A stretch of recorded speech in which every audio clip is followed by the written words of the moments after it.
Selamat siang Bu Putu Elvina. Selamat Boleh siang, buka Prof. masker kalau lebih comfortable menjawab. Ya. Pertama-tama kami mengucapkan selamat ya, Anda sudah sampai pada tahap ini. Pertanyaan saya satu memang agak nakal nih. Anda sudah selama 17 tahun ya, jadi anggota KPAID, kemudian jadi anggota KPAI, terus sekarang jadi mau masuk ke Komnas HAM. Apakah memang rencana hidup Anda itu mau masuk komisi seumur hidup? Terima kasih, Prof. Jadi ini lebih kepada motivasi. Motivasi saya tidak berpikir apapun itu. Artinya begini, pada saat di usia 20-an, saya waktu itu bekerja di perusahaan swasta. Tapi selain itu saya sudah mulai terlibat dengan hak anak dan lain sebagainya. Jadi sambil bekerja swasta, weekend itu saya diminta oleh pemerintah daerah untuk membantu unit perlindungan perempuan dan anak di situ. Ini lebih kepada Itu bagaimana kapan passion. ya Bu Putu ya? Karena Ya. tidak tercatat di dalam riwayat pekerjaan dan pengalaman organisasi Anda nih. Iya, baik. Tahun berapa itu? Itu sebelum saya di KPAI di 2014, sebelum itu di swasta. Karena kan Ya, ada di Banyan Tribintan. Ya, itu. Sebelumnya Anda menjadi konselor di sekolah tingkat dasar. Betul. Sebelumnya Human Rights Officer di PT Semesta Ampuh kan? Betul. Ya. Lalu pekerjaan yang tadi Anda lakukan itu tahun berapa dan di mana? Oh, tolong dibantu mic-nya, Mas. Ini nih boleh.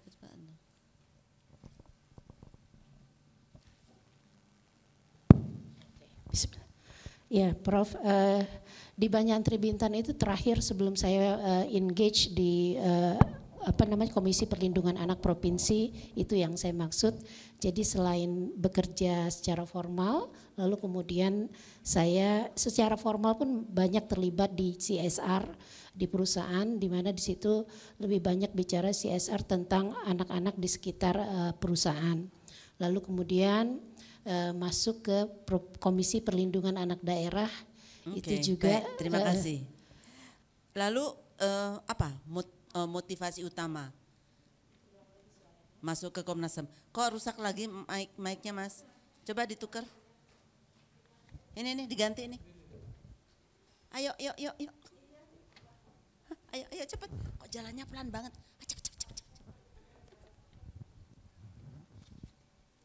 Cepet. Coba dulu. Tes. Ya. Oke.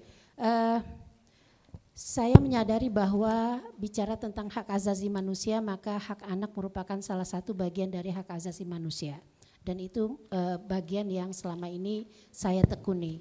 Lalu kemudian masuk kepada Komnas HAM karena itu merupakan salah satu yang tidak terpisah, Undang-Undang 39, Undang-Undang Perlindungan Anak, sampai turunannya juga mengacu kepada situasi HAM atau bagaimana upaya pemenuhan dan perlindungan HAM. Itu sebenarnya yang melatar belakangi bahwa ini pekerjaan yang kontinu, yang tidak akan berkesudahan.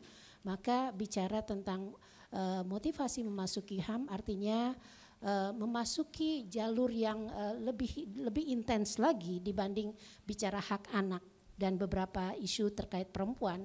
Maka memasuki Komnas HAM adalah memasuki sesuatu yang lebih intens bagi saya, dan ini kemudian menjadi pendorong utama kenapa kemudian saya katakan bahwa kalau kita bicara isu HAM maka itu baik, tidak terima akan kasih Bu selesai. Putu. Jadi Anda 15 tahun ya, Ya. di KPAID dan KPAI. Benar, Prof. Menurut Anda apa capaian tertinggi atau kontribusi tertinggi yang Anda berikan kepada anak-anak Indonesia selama 15 tahun itu? Iya, di tingkat provinsi memang banyak regulasi-regulasi di awal. No. Saya tanya kontribusi Anda secara pribadi. Baik. Apa ya? Jadi bukan berita tentang bagaimana itunya. Siap. Ya. Kalau bicara kontribusi pribadi, saya orang yang berkomitmen terhadap kerja-kerja perlindungan anak. Jadi kalau bicara kontribusi, 100% waktu saya prioritaskan di KPAI. Nah itu bicara kontribusi. Yang saya maksudkan adalah hasil yang nyata yang bisa dilihat, dirasakan itu apa ya Bu ya? Baik. Selama 15 tahun ya? Iya. Ada beberapa hal terkait misalnya pembentukan beberapa working group diinisiasi baik oleh saya dan teman-teman, misalnya Business Right and Child Working Group itu yang kemudian BCRWG, Business and Child Rights Working Group. Oh, Business and Child, oke. Itu kami inisiasi dan saya salah satu co-chairs-nya, dan sampai saat ini berjalan. Kita melakukan pendekatan-pendekatan dan penyadaran kepada perusahaan-perusahaan.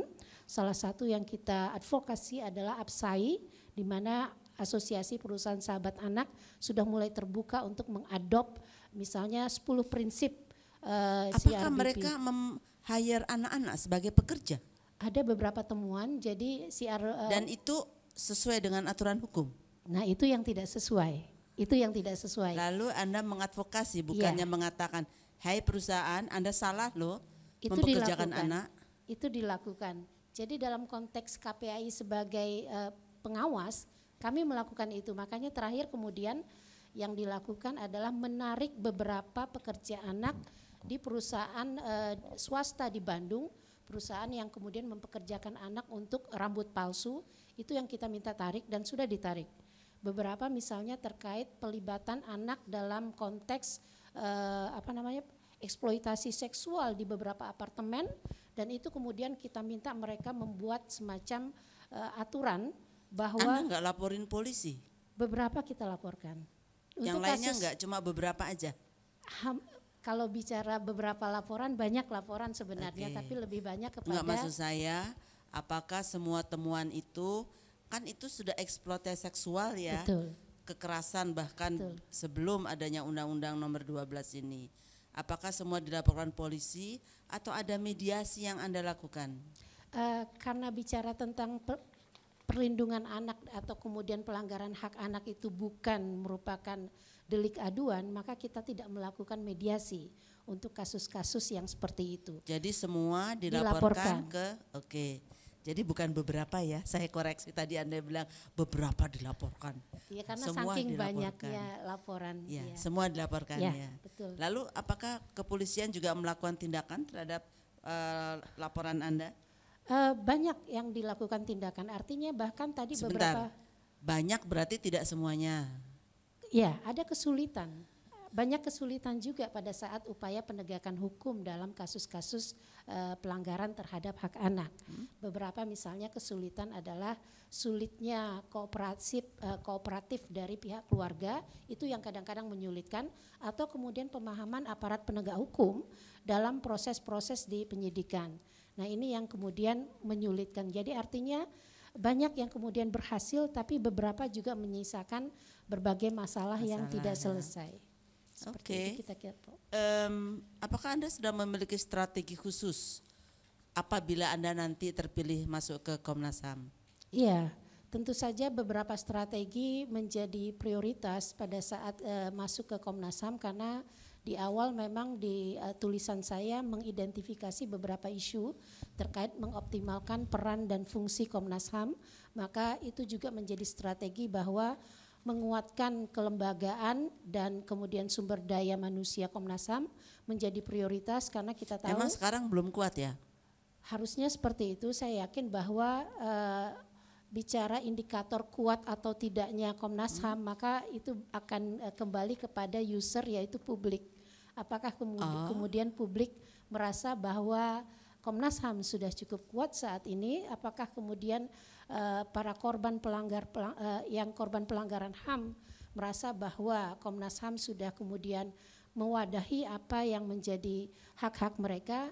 Nah, itu yang kemudian saya pikir publik, kalau kemudian publik merasa puas. Menurut Anda publik sudah puas belum? Dari beberapa catatan bahwa tentu saja masih banyak kekurangan. Itu kekurangan SDM-nya atau kekurangan kemampuan? SDM. Kalau bicara beberapa, tentu saja SDM dan penguatan kelembagaan lebih kepada kapasitas komisioner, itu tentu saja menjadi salah satu isu, Prof. Saya yakin bahwa maksud Anda yang kurang kuat itu adalah komisioner atau staf dari Komnas HAM? Kalau saya di tulisannya mengatakan dua-dua perlu diperkuat, karena Kalau saya komisioner, pikir kalau menjadi komisioner itu harus sudah punya kompetensi ya. betul sekali. Jadi kalau nggak punya kompetensi nggak boleh masuk Komnas HAM gitu ya? Betul. Ini lebih kepada SDM komisioner dalam konteks mekanisme kerja dan kerja kolektif kolegial. Itu kalau saya Boleh dijelaskan maksudnya? Jadi sama dengan sebelumnya bahwa kalau di Komisi Negara prinsip kolektif kolegial itu memang sulit ya menjadi prioritas, tapi kemudian dalam faktanya di awal-awal menyesuaikan dengan komisioner itu juga membutuhkan effort. Beberapa komisioner dengan kapasitasnya masing-masing, saya percaya semua sudah memiliki kapasitas dalam tahap ini, tidak ada masalah, tapi pada saat kemudian ketemu dengan teman-teman komisioner yang lain, maka tujuan terkait apa yang ingin dilakukan dan bagaimana soliditas itu perlu dibangun. Karena kalau tidak geraknya akan semakin lambat. Apa ini juga Anda lakukan di KPAI? Iya. Jadi di KPAI tidak ada friksi? Jadi pasti ada friksi, Prof. Pasti ya. Pasti ada friksi, makanya kemudian PR-nya di dua periode itu selalu di awal adalah bicara tentang bagaimana menghaluskan atau mendekatkan friksi tersebut.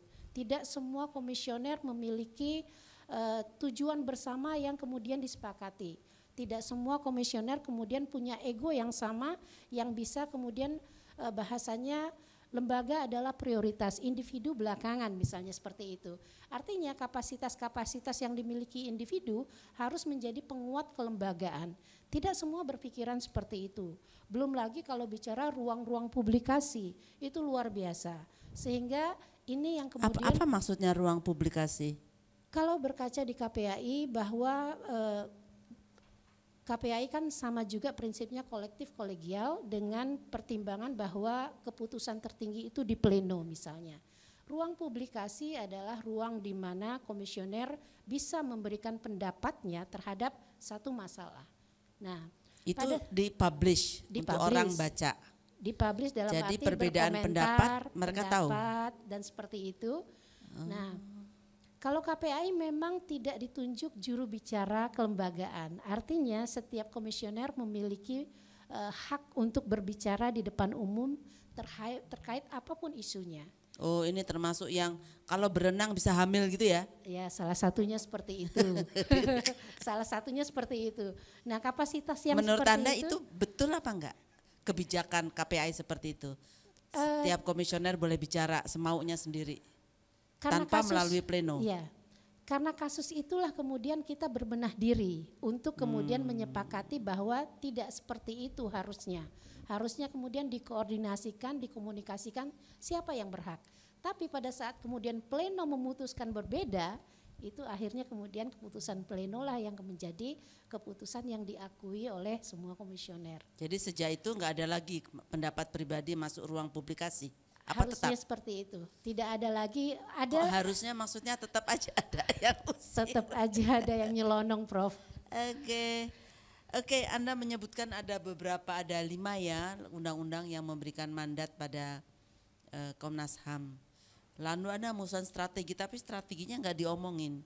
Iya. Apakah Anda akan mengusulkan strategi khusus untuk tiap undang-undang itu atau di blend atau seperti apa? Ini juga yang kemudian membuat prioritas, menentukan skala prioritas bagi lembaga itu agak sulit, dalam arti kalau kemudian komisioner bersepakat bahwa ada 4 mandat misalnya dalam undang-undang 39, Undang-Undang 26, Undang-Undang 40 sampai terakhir Undang-Undang 12 2022 yang harus menjadi ranah Komnas HAM, baik itu di segi pengawasan, pemantauan, maka prioritasnya adalah bagaimana fungsi-fungsi di undang-undang itu dioptimalkan. Nah, sekarang mekanisme kerja di dalam itu membagi, apakah kemudian mau di blend, itu tadi pertanyaan Prof. Kalau saya sih agar lebih terukur, satu-satu dilihat, satu-satu kemudian diprioritaskan. Untuk prioritas Undang-Undang 39, apa yang menjadi prioritas? Untuk Undang-Undang 40 terkait PDRE apa yang mau diprioritaskan.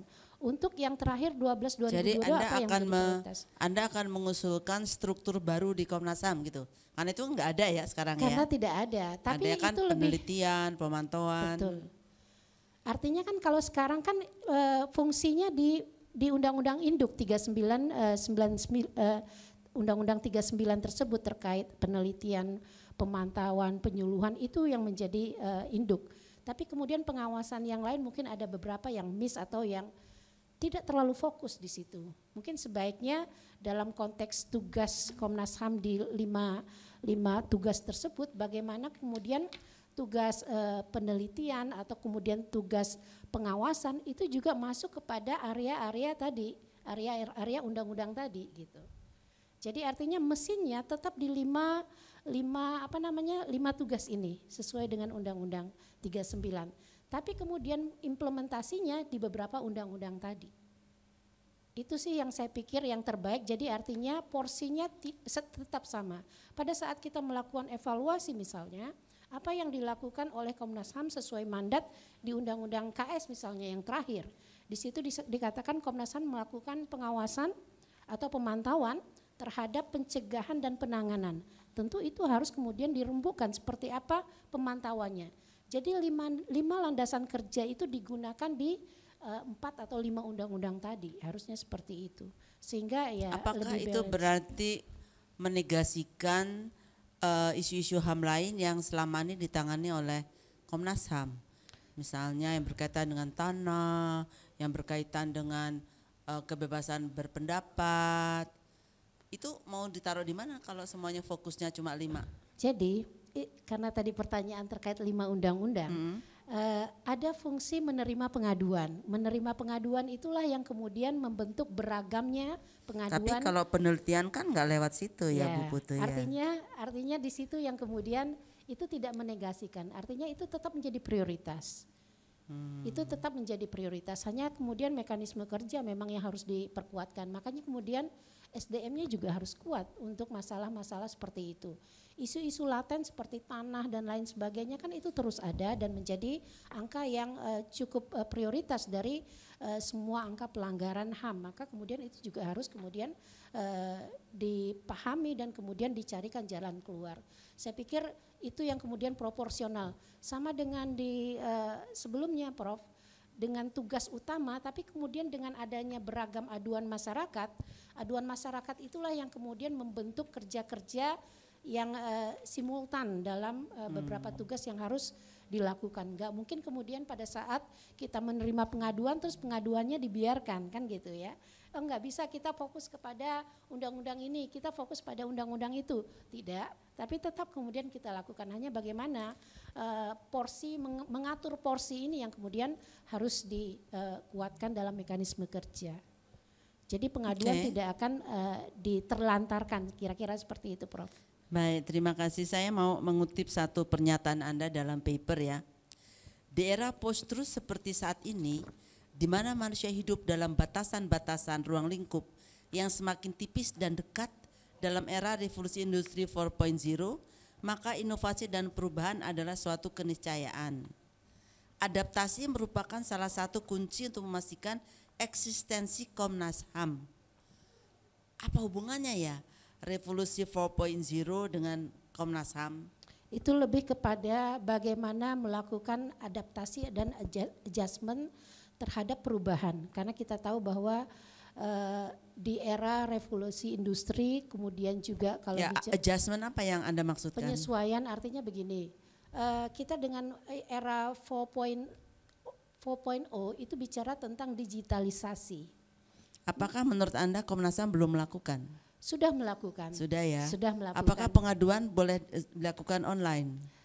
Pengaduan bisa dilakukan online dengan berbagai tahapan atau berbagai Jadi apa aspek. yang belum dilakukan? Jadi ini lebih kepada jangkauan. Jangkauan lebih kepada bagaimana mendigitalisasi berbagai produk, melakukan upaya untuk diseminasi produk-produk berbasis digital, dan bagaimana kemudian karena salah satu fungsi Komnas HAM adalah bicara tentang penyuluhan.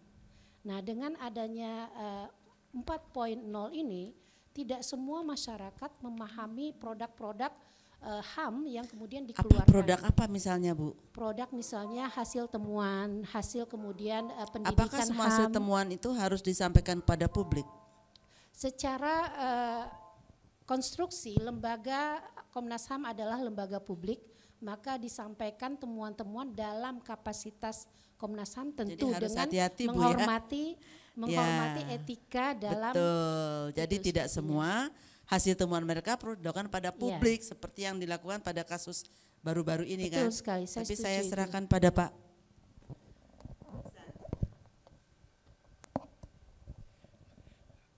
Makasih Prof. Tuti. Jadi selamat untuk Saudara Putu Elvina. Anda sudah sampai pada tahap ini. Saya melanjutkan tanya jawab ini.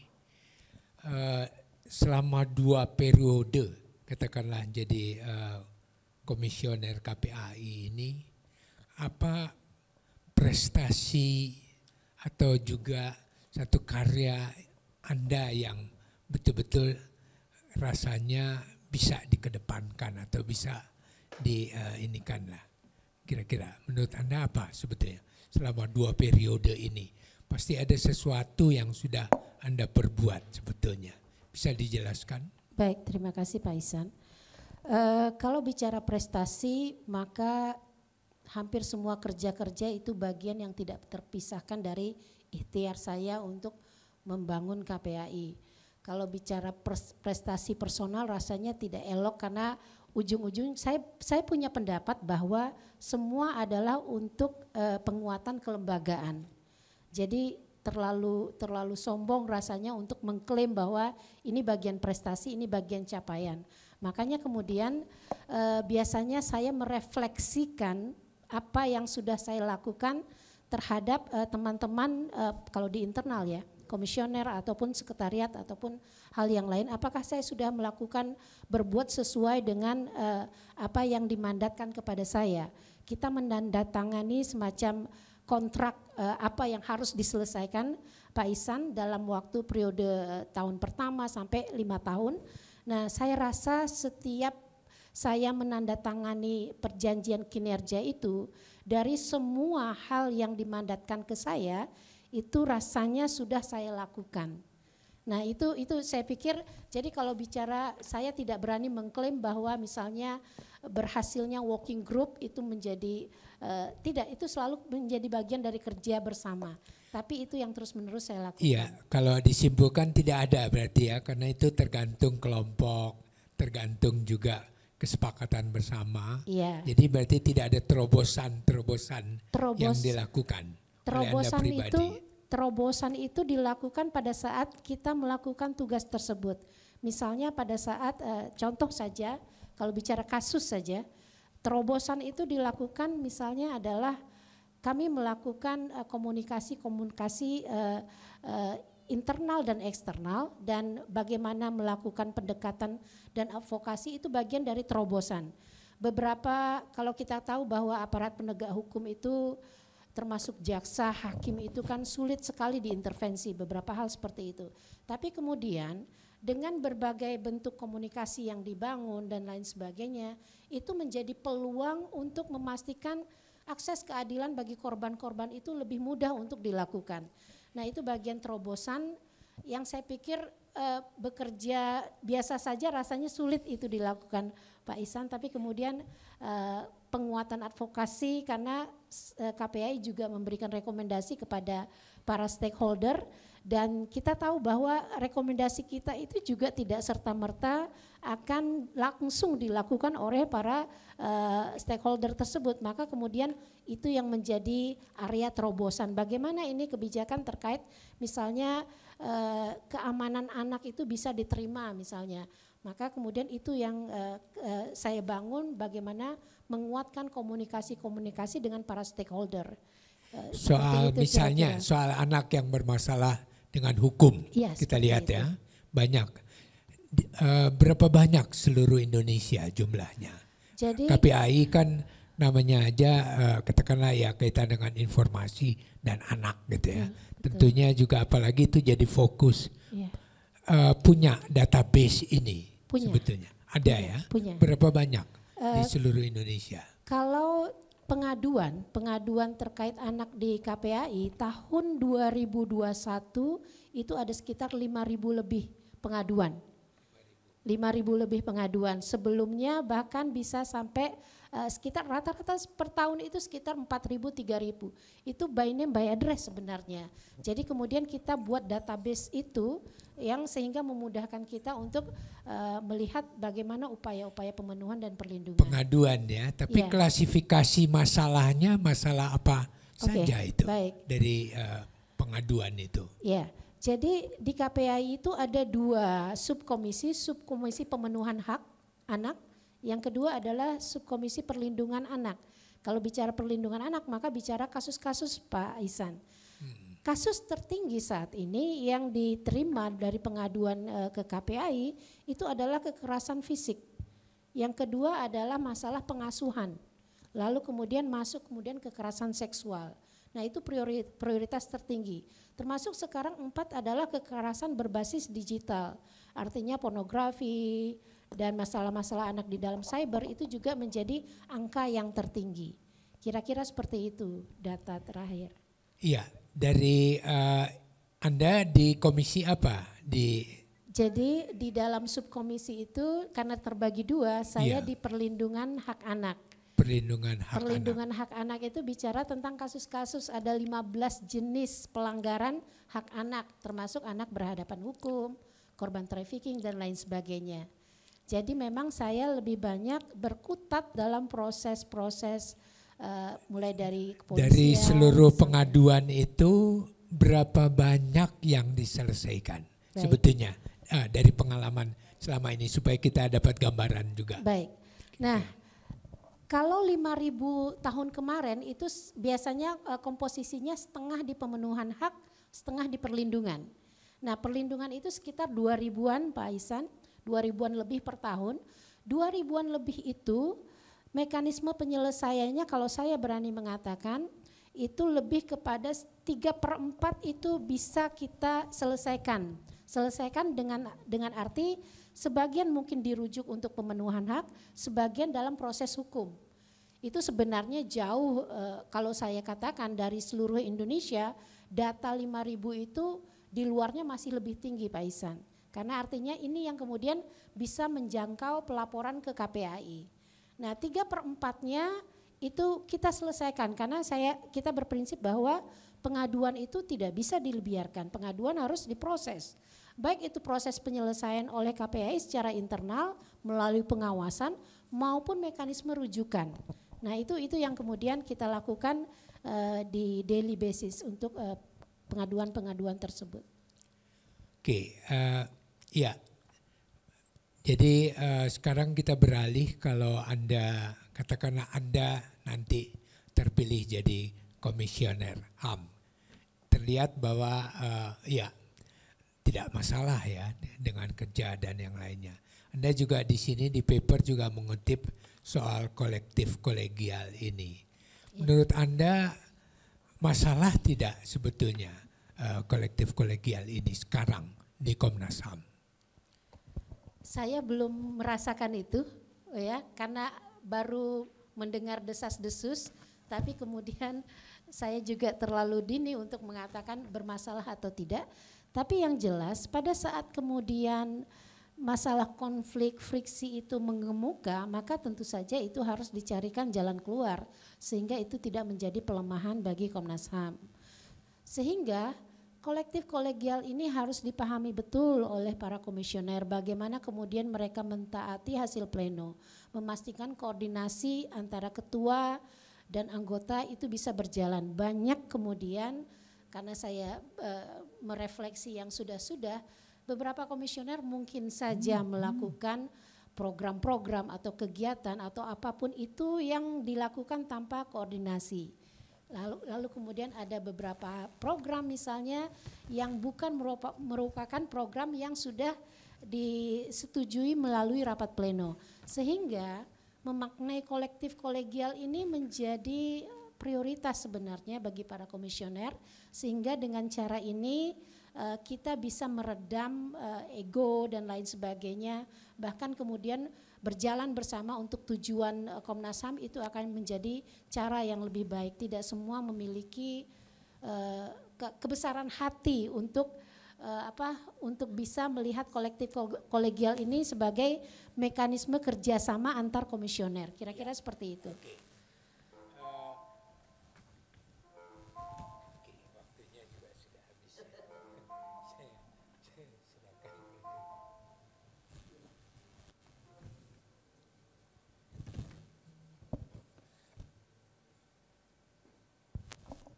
Ya, selamat siang Bu Putu Elvina. Bu Mala.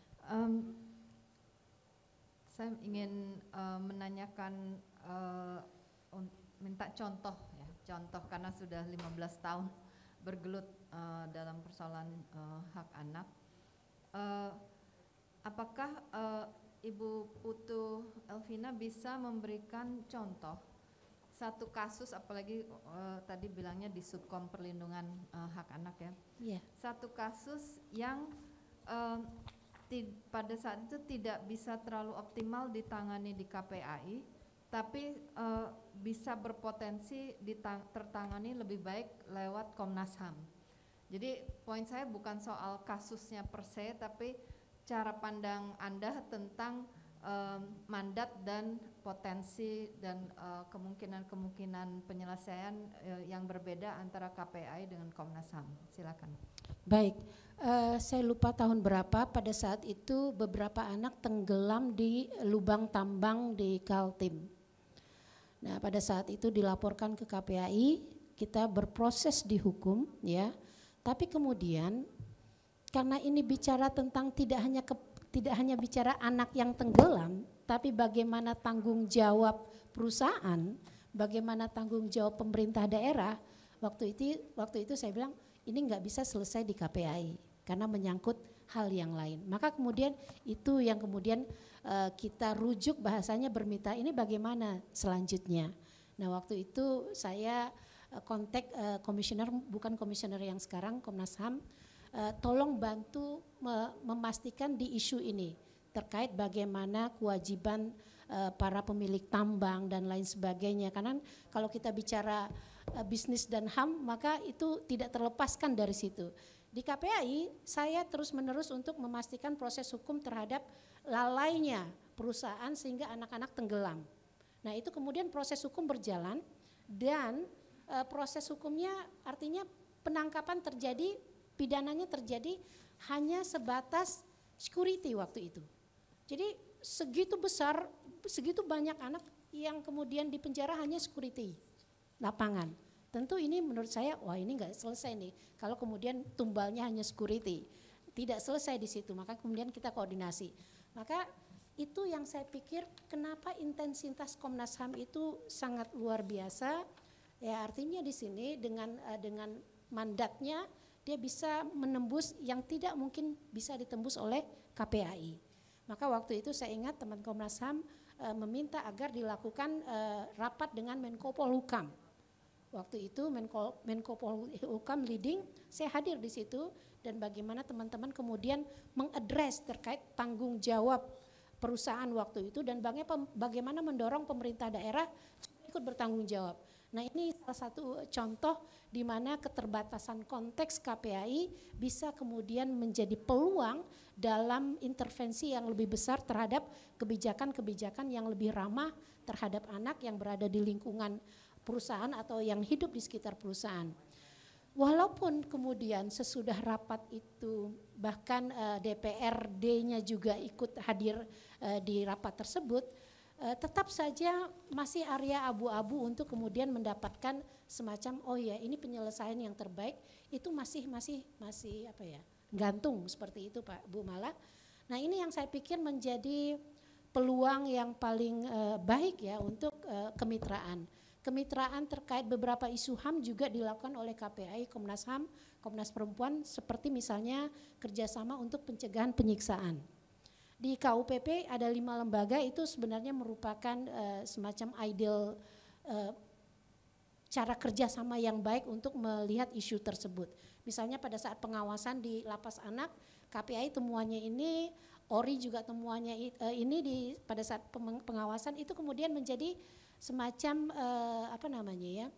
nilai tambah bagi kami pada saat melakukan kerja-kerja pemantauan, karena pemantauan itu salah satu tugas yang ada di beberapa lembaga negara tersebut. Oke, itu udah masuk isu soal kerjasama dan pemantauan. Kita kembali ke kasus lagi ya.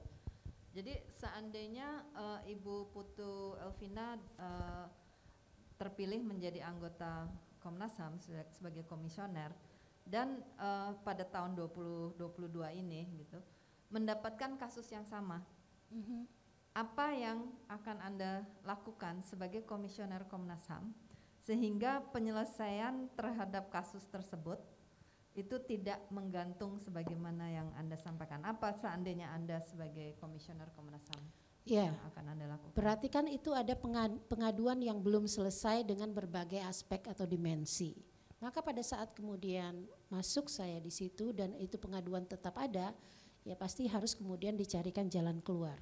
Strategi-strategi bekerja sama, advokasi itu menjadi kata kunci kalau bagi saya, karena terkait pelanggaran HAM dalam konteks bisnis itu kan kita walaupun kita punya guideline, tapi kan guideline itu belum semua atau pemerintah belum tentu menghormati dan mengimplementasikan guideline tersebut. Karena ini merupakan kerja yang terus-menerus. Seingat saya bahkan pada saat KPAI menyarankan di 2016 terkait direktorat khusus untuk anak saja, baru kemudian di saat ini Ketua Kapolri sekarang yang kemudian merespon itu. Artinya butuh waktu panjang dan butuh effort untuk melakukan itu. Tapi setidaknya bagi saya tidak ada langkah yang tidak bermanfaat. Semua strategi itu harus dilakukan. Tinggal sekarang kalau kasus itu muncul kembali, prioritas adalah pemetaan apa yang sudah dilakukan oleh Komnas HAM untuk kasus ini. Kalau kemudian kita bisa petakan ini sudah dilakukan, ada checklistnya tapi tidak berhasil, maka cari tahu kelemahannya seperti apa. Artinya kita tidak melakukan hal yang sudah dilakukan. Di antara tahapan-tahapan dalam penyelesaian kasus, saya yakin bahwa setiap periode pasti memberikan effort yang terbaik untuk penyelesaian kasus. Maka pada saat kasus yang sama, ya tadi bagi saya adalah membuat indikator pemetaan yang sudah dan belum dilakukan dan peluang untuk keberhasilan itu menjadi penting pada saat nanti misalnya masuk di situ. Sehingga ya tadi tidak melakukan hal yang sama lagi. Oh ternyata misalnya saya melakukan A, ternyata itu sudah dilakukan oleh periode sebelumnya, kira-kira seperti itu. Itu soal prosesnya ya. Iya. Tapi kalau dari segi capaian ideal, jadi yang menurut Ibu Putu Elvina untuk kasus tadi ya, tenggelam ada korporasi di ruangnya atau wilayahnya korporasi.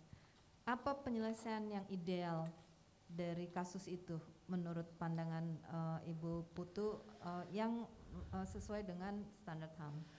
Ya, kalau bicara tenggelamnya anak, maka proses hukum adalah proses yang prioritas. Makanya itu yang kita kejar. Dan berhasil walaupun tidak terlalu puas karena ya tadi. Artinya bukan yang lalu ya. Jadi ideal kan yang lalu Ibu sudah menyampaikan bahwa ternyata yang dipidana sebatas tenaga security gitu. Jadi kita tidak bicara lagi kasusnya sebagaimana fakta-fakta kejadian, tapi kita berimajinasi lah gitu. Jadi kita lagi memikirkan seandainya Bu Elvina ada di sebagai komisioner Komnas HAM dan mendapatkan kasus persis seperti ini, penyelesaian akhir yang paling ideal yang memenuhi standar HAM menurut Ibu Putu Elvina itu seperti apa? Ya, jadi kalau kemudian muncul lagi, maka kemudian kita harus membuat standar, Bu Mala. Jadi standar ini kan harus berlaku general. Artinya tidak penuntasan kasus by kasus gitu. Muncul kasus di Kaltim penyelesaian seperti ini. Karena apa? Karena tidak ada standar. Standar itu harus dibuat bagaimana standar negara menjadi duty barrier melakukan perlindungan hak-hak terhadap masyarakatnya, ya.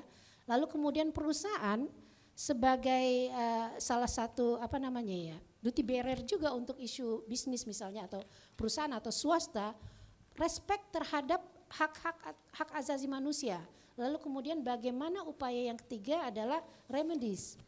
Nah, pada saat kemudian ada orang, anak, perempuan dan lain sebagainya menjadi korban atau dampak akibat bisnis mereka, itu kan harus ada remedies. Apakah kemudian itu dijadikan standar nasional? Kalau belum, ya kita ketemu lagi case by case. Kalau sudah jadi standar, itu ya setidaknya harus aplikatif. Semua perusahaan harus tunduk seperti itu, misalnya terhadap standar yang sudah dibuat oleh pemerintah. Misalnya. Terima kasih. Baik, terima kasih. Selamat Mbak Putu ya. Panggilannya Putu atau Elvina? Dua-dua boleh, Prof. Putu, Tapi lebih sering Putu. Putu itu kayak orang Bali. Anda orang Bali? Orang bukan? Bali. Oh, Bali. Iya. Tapi lahirnya di Anambas. Iya. Hah? Ibu saya orang Anambas. Bapak Ibunya- saya orang Bali. Oh, bapaknya orang Bali. Iya. Oh, Putu. Putu itu anak keberapa? Anak pertama atau anak kelima? Saya yang kelima. Terus adik-adiknya juga pakai nama Bali di depannya. Hanya yang kelima dan 6 dan 7. Jadi 3 saudara, saya Apa 7. itu? Apa namanya? Putu, di bawah saya adik saya Made, yang di terakhir bungsu adalah Nyoman. Oh, oke. Oke. Saya lihat di peta itu kampung Anda itu jauh sekali di ujung dunia itu ya. Betul, termasuk yang Hebat. 3T juga itu, Prof. Oh, dari situ sampai ke sini ke KPAI lagi 2 periode, hebat sekali. Nah, Ya, satu-satunya dari daerah waktu itu berjuangnya, Prof. Oh, hebat. Hebat ya. Selamat deh. Terima kasih. Anda kan malang melintang di KPAI. Sebetulnya apa sih masalah HAM yang dihadapi oleh anak-anak ini dan bagaimana katakanlah Komnas HAM menyikapinya gitu. Kalau KPAI udah jelas tadi udah dijelaskan ya. Tapi menurut Anda yang pertama apa? Menurut identifikasi Anda masalah anak-anak yang perlu yang itu menyangkut soal HAM. Dan Iya. harusnya bagaimana? Komnas HAM. Ya, baik. Karena kita mempunyai lembaga masing-masing kelihatannya ini, Prof. Ya, Jadi, tadi kan Anda bilang ada bidang-bidang KPAI iya, yang harus dengan dibantu Komnas HAM, oleh ya kan Komnas HAM. begitu. Nah, kira-kira gitu. Jadi beberapa kasus, banyak kasus anak beririsan dengan orang dewasanya, gitu ya. Tidak semua kasus anak itu berdiri sendiri khusus untuk anak, selalu beririsan dengan ayahnya, dengan ibunya, dengan lingkungannya. Nah, pada saat itu menjadi yang interdependensi, maka itulah yang kemudian membutuhkan lembaga lain untuk masuk. Misalnya pada saat KPAI melakukan monitoring di LPKA, misalnya terkait anak yang berhadapan dengan hukum. Anaknya kita lihat, tapi kemudian sistem administrasi dan lain sebagainya, itu biasanya kita minta lembaga misalnya ORI atau Komnas HAM untuk masuk ke isu yang berbeda. Itu terlalu umum ya. Kalau sekarang ini kan gejalanya mungkin karena eksplosi internet gitu ya. Oh ya, betul. Sekarang anak-anak baik laki-laki jadi perempuan itu menjadi sasaran pelecehan. Betul kan, sekali, di Prof. berbagai lembaga. Itu masalah KPAI atau masalah Komnas HAM itu? Seperti yang kita ketahui bahwa hak anak merupakan bagian dari hak asasi manusia, dan masalah anak dengan internet ya, internet baik itu sebagai korban maupun pelaku, itu menjadi 4 prioritas kasus yang dilaporkan ke KPAI. Apakah itu menjadi masalah KPAI? Ya, itu yang kemudian kita Jangan KPAI lagi. Apa yang mau Anda lakukan dengan Sorry. itu kalau menjadi komisioner di Komnas HAM? Baik. Kan? Maaf, Itu jelas Prof. tadi kan Anda bilang itu pelanggaran HAM anak Ya. gitu kan. betul. Terus jangan lupakan KPAI. Di Komnas HAM apa yang Nah. mau dilakukan? Karena ini bicara tentang kebijakan, kalau kita bicara internet dan lain sebagainya, dampak dan lain sebagainya, tentu ini merupakan kebijakan yang harus dibuat oleh orang dewasa, dibuat oleh kementerian terkait. Maka porsi Komnas HAM saya pikir di sini adalah memastikan bahwa bagaimana duty barriers, pemerintah di sini memastikan internet yang aman. Artinya pada saat kebijakan internet yang aman itu bisa didorong oleh Komnas HAM, ya, karena kan kita tahu bahwa segmentasi pengguna internet itu tidak hanya anak tapi dewasa, maka kemudian itu pasti kemudian berimplikasi kepada kebijakan-kebijakan terhadap upaya pemenuhan atau perlindungan di media sosial ataupun di ranah terlalu daring. jauh itu, kayak rumah udah kebakaran, Anda mau bikin regulasi dulu mengenai damkar, rumahnya habis kebakar udah. Ini apa secara emergensi atau kontingensi yang harus dilakukan oleh Komnas HAM. Ya. Jadi bukan harus, kalau soal regulasi itu kan lama. Betul. Apalagi kalau undang-undang atau PP atau Perpres itu makan waktu yang lama itu. Sementara rumahnya udah kebakar. Ya. Komnas HAM dalam salah satu tusi pasti harus menegakkan pelanggaran hak asasi di bidang atau di dunia internet. Kalau itu kemudian ada pelanggaran, maka proses hukum yang harus disegerakan. Proses hukum yang dilakukan oleh Komnas HAM harus memastikan bahwa proses hukum ini memberikan rasa keadilan bagi pelanggaran-pelanggaran di konteks pelanggaran di wilayah daring. Menurut pengamatan Anda, baca-baca ini kan, sudah pernah nggak Komnas HAM mengajukan tindakan hukum yang drastis gitu terhadap para pelaku pedofilia itu, melanggar HAM dari anak-anak itu, ada nggak selama ini? Pengalaman selama ini lebih kepada, kalau bicara tentang pedofilia, lebih kepada mengutuk tindakan tersebut. Dan kemudian itu dengan kutukan cukup? Tentu saja tidak. Tentu saja tidak. Maka kemudian harus dipastikan bahwa berikutnya tidak hanya mengutuk, tapi pastikan proses hukum itu berjalan. Kalau Anda terpilih, if you were elected, ya kan, kalau Anda terpilih sebagai komisioner itu harus jelas. Saya kejar itu, Prof. Iya. Insya Allah. Nah, yang kedua juga ini perempuan. Ya kan? Nah, apa menurut Anda masalah HAM yang dihadapi oleh perempuan kita ini sekarang ini terutama? Angka tertinggi adalah bicara tentang kejahatan seksual terhadap perempuan. Misalnya apa? Ya coba spesifik deh. Kalau bicara kejahatan seksual maka dimensinya banyak sekali. Misalnya adalah kejahatan seksual baik itu di rumah tangga, kekerasan di rumah tangga. Mungkin saya potong ya. Mungkin itu tidak terlalu masalah. Karena apa? Karena sekarang ini perempuan yang dilanggar hak-haknya, yang menjadi sasaran kekerasan verbal, dilanggar HAM-nya oleh suaminya, itu bisa menggugat ke pengadilan, menggugat cerai, dan tingkat gugatan cerai perempuan itu tinggi sekali di Indonesia. Betul. Mungkin yang lebih masalah itu misalnya trafficking, women trafficking, jadi perempuan jadi sasaran trafficking, ya kan? Ya, itu juga banyak, Prof. Angkanya luar biasa, dan memang kalau bicara trafficking itu yang menjadi celah yang paling lemah itu justru penegakan hukumnya, Prof. Jadi apa yang harus dilakukan Komnas HAM? Penguatan di penegakan hukum sampai tuntas, karena memang tadi kalau bicara penegakan hukum untuk kasus-kasus trafficking itu, maka yang sudah-sudah itu tidak terlalu optimal menyasar kepada korporatnya, atau kemudian karena kan bicara trafficking itu bicara tentang kejahatan by system ya. Jadi selama ini yang langsung terkait aja di kasus itu, tapi korporatnya tidak terkait di dalam isu itu, sehingga terus-menerus itu menjadi demand side dari kasus kejahatan trafficking.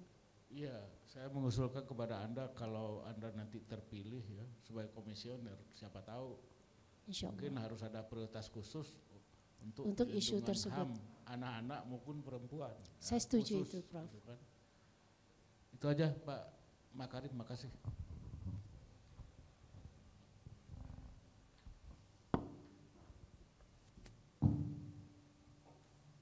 Siang Bu Elvina. Siang, Prof.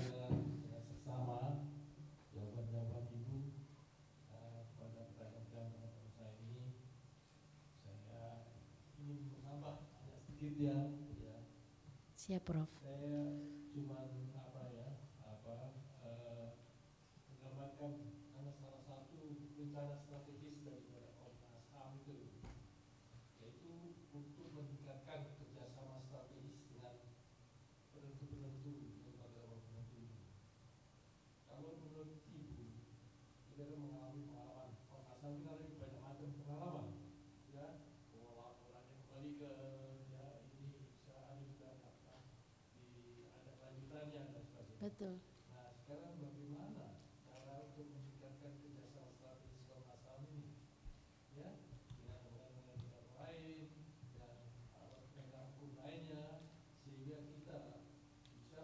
menjadikan Komnas HAM itu sebagai apa namanya Komnas HAM yang kredibel. Baik, terima kasih Prof. Kalau bicara sebagai lembaga negara, maka kemitraan itu merupakan hal yang paling prioritas. Kita tidak bisa bekerja sendiri, Komnas HAM tidak bisa bekerja sendiri. Maka dalam rangkaian untuk mengoptimalkan kerjanya, maka bekerja sama baik itu dengan lembaga HAM maupun kemudian non-state ya, atau kemudian bekerja dengan pemerintahnya, itu merupakan keniscayaan. Karena yang akan diintervensi ini menjadi ranahnya pemerintah. Misalnya proses penegakan HAM saja yang Prof bilang bolak-balik berkas, maka kemudian ini yang menjadi prioritas. Kalau kemudian yang menjadi kelemahan adalah memastikan jaksa misalnya menerima hasil penyelidikan Komnas HAM, maka bagaimana kemudian Komnas HAM membangun mekanisme kerjasama dengan jaksa. Membangun mekanisme dengan jaksa itu banyak mungkin yang harus mulai ya, sama seperti beberapa kerjasama. Yang pertama adalah apakah persepsi terhadap HAM sudah sama antara yang diharap sesuai dengan harapan dari Komnas HAM terhadap jaksa tersebut. Seperti kita ketahui, kalau bicara tentang entitas penegak hukum, mereka kan cenderung berpindah. Di dalam isu anak saja, penyidik, jaksa yang sudah dilatih untuk sistem peradilan pidana anak, gak lama kemudian pindah, muncul orang baru. Jadi yang pertama, kapasitas dari mitra harus tidaknya sama memenuhi standar hak asasi manusia. Kalau pembangunan kapasitas dan persepsi mereka sudah sesuai dengan HAM, itu akan lebih mudah untuk bicara. Yang kedua adalah tentu saja dialog konstruktif atau komunikasi konstruktif. Karena ini tidak bicara tentang hierarki subordinari, tapi lebih kepada mitra sejajar, maka memastikan komunikasi konstruktif yang dibangun sehingga kemudian apa yang diharapkan oleh jaksa dalam konteks penyidikannya itu setidaknya bisa disesuaikan oleh Komnas HAM dalam proses penyelidikan. Nah, komunikasi ini kan harus kemudian menguntungkan, artinya tidak ada dusta di antara kita misalnya seperti itu. Apa yang diharapkan itu yang kemudian diupayakan untuk dilakukan. Nah, sesudah komunikasi dan pembangunan perspektif, maka saya pikir advokasi kepada pimpinan itu menjadi penting. Advokasi kepada pimpinan kalau selama ini mungkin kepada jaksanya, tapi kemudian bagaimana komunikasi dengan pimpinan. Apakah kemudian ada semacam bottleneck bagi kejaksaan misalnya untuk menyelesaikan kasus ini. Apakah kemudian pimpinan memiliki tujuan yang sama, jangan-jangan di bawahnya sepakat, di atasnya tidak. Tentu ini harus kemudian dikomunikasikan dalam konteks dialog konstruktif. Saya pikir dialog konstruktif menjadi jalan yang sangat baik untuk lembaga-lembaga yang beririsan tapi tidak saling memiliki kewenangan untuk intervensi. Begitu kira-kira Prof. Terima kasih. Ibu Putun kan biasa deal dengan isu-isu kasus-kasus yang anak perempuan dan lainnya. Nah, kalau kasus mengenai masalah yang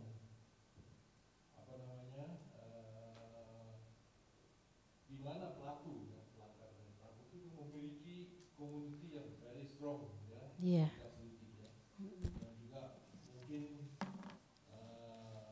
Tidak mudah untuk diminta dukungan terhadap usaha untuk menyelesaikan masalahnya ya. Tetapi kan Komnas HAM ini supposed to be ya, harusnya isinya itu mendorong supaya masalah ini bisa selesai ya. Karena kan saya sudah tadi juga menyatakan bahwa ini masalah pelanggaran HAM itu sama seperti luka bangsa yang berat. Ya. Bangsa Jerman mengalami ya, bangsa yang bangsa lain juga mengalami ya. Betul. Kita sekarang kalau ingin menjadi bangsa yang pulih kembali sebagai bangsa yang punya masa depan yang baik ya, kita harus menghilangkan dulu masalah-masalah yang merupakan luka bangsa yang lama. Iya. Ya. Betul. Nah, Ibu, kalau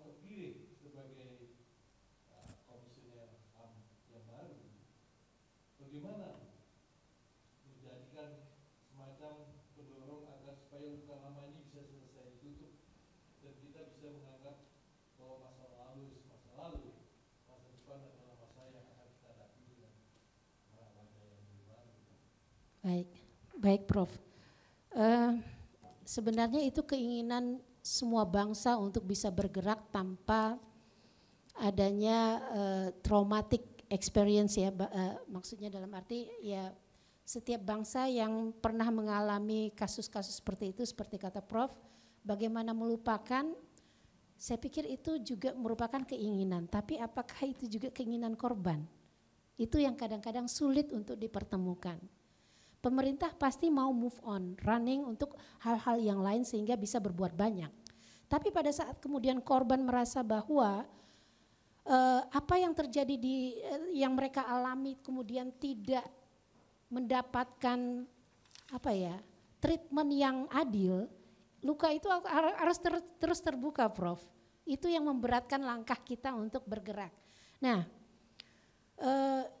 kalau kemudian kita berkaca pada hasil temuan LIPI itu bahwa bicara tentang kejahatan HAM masa lalu, semua pasti berkutat kepada ya tadi korban mengklaim, negara mengklaim, sama-sama mengklaim artinya tidak ada titik temu. Cara yang terbaik agar lebih bisa berjalan ke depan tanpa duka yang lebih sembuh lah ya gitu, atau ada healing bagi korban, maka pemerintah harus memprioritaskan penyelesaiannya dengan cara dialog antara yang berkonflik atau setidaknya korban misalnya di sini. Bagaimana dialog itu dibangun? Konsistensi, komitmen untuk membangun dialog itu menjadi jalan keluar yang terbaik. Apa yang diinginkan oleh korban misalnya? Apakah remedies sudah cukup? Jangan-jangan mereka belum mendapatkan remedies terhadap pelanggaran HAM yang mereka alami. Kalau kemudian remedies belum ada, lakukan remedies. Kalau remedies sudah selesai, dialog juga sudah dibangun, saya pikir healingnya itu akan lebih mudah, Prof. Tapi tentu saja itu harus menjadi roadmap prioritas dalam penegakan HAM yang seperti itu. Komitmen harus kuat. Jadi artinya tidak putus, misalnya pemimpin saat ini fokus kepada itu karena kan butuh waktu untuk penyelesaian itu.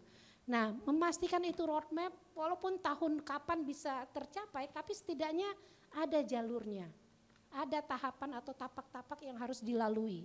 Kalau tidak ada tahapan, itu akan tetap menjadi nestapa bagi suatu bangsa. Jadi kira-kira begitu, Prof. Ini tinggal 27 menit. Saya minta detik ya. Ya, jadi saya minta hanya final say dari kira-kira apa yang bisa dilakukan untuk memperbaiki keadaan HAM di tanah air. Yang pertama adalah tadi saya memulainya dengan dialog konstruktif. Maka yang kedua adalah pada saat dialog itu ada jalan damai. Damai itu kan kemudian menjadi pijakan kita untuk melangkah. Kalau jalan damai itu tidak dilakukan, maka tidak akan terselesaikan masalah tersebut. Jadi dialog dan jalan damai merupakan prioritas bagi saya. Terima kasih. Ya, saya sudah mendengar 1 jam nih, belum memberi jawaban-jawaban yang menarik ya, yang disampaikan kepada teman-teman saya yang dapat bisa seleksi ini. Yang mereka atau beliau-beliau adalah mendalam sekali soal hal HAM. Saya mencatat dengan baik ya semua jawaban Ibu. Kita akan membahas sama-sama dengan beliau. Nanti hasilnya kita sampaikan kepada Ibu dalam waktu yang tidak lama. Sekali lagi terima kasih ya atas. Terima kasih Prof. Makarim dan Bapak Ibu semua atas waktu.